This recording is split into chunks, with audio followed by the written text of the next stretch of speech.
সোনা বাড়ি ফিরে এসে দরজা বন্ধ করে দিলে সেটা দেখে সূর্য চিন্তিত হয়ে পড়ে। এরপর সোনা দীপার ছবি শাড়ি নিয়ে দীপার কথা ভাবতে থাকে আর বলে, আমি তোমার কোনো চিহ্নই রাখতে দেব না, আমি তোমাকে আমাদের জীবনে আর আসতে দেব না, তার আগেই আমি চারু আন্টিকে আমার মা বানিয়ে নেব। তারপর সূর্য চারুকে বলে, ও এখনো দরজা খুলছে না কেন, আমার তো চিন্তা হচ্ছে।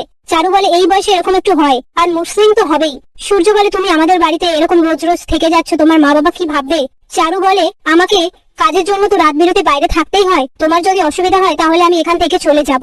সেই মুহূর্তে সোনা এসে সূর্যকে বলে, তোমরা ঝগড়া করছো? চারু বলে, না না, আমরা ঝগড়া করছি না।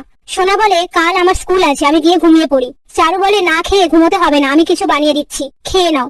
সোনা বলে, ঠিক আছে। এই বলে সেখান থেকে চলে যায়। এরপর সূর্য চারুকে বলে, আমার কথায় তোমার খারাপ লাগলে সরি। ওদিকে দীপা রান্না করার সময় সেই রেস্টুরেন্টের স্টাফরা মায়ের ছোঁয়া রান্নার চ্যানেলে দীপাকে দেখে বলে, এটা তো তুমি, আর আমরা তো এই চ্যানেলটা থেকে অনেক আইডিয়া নিয়েছি, আমাদের স্যারও তো এই চ্যানেলটাকে সাবস্ক্রাইব করে রেখেছিল।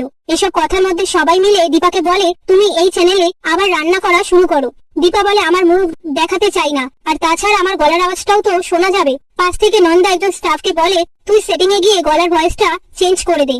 সেই কথা মতো সে সেটা করে, আর দীপা রান্না করে আর সেই স্টাফটা ভিডিও করে দেয়। এদিকে চারু মায়ের ছোঁয়া চ্যানেল থেকে রান্নার ভিডিও দেখে সূর্যকে বলে, দেখো, বলতে না বলতেই ওরা ভিডিও আপলোড করেছে, তাও আবার লাইভ।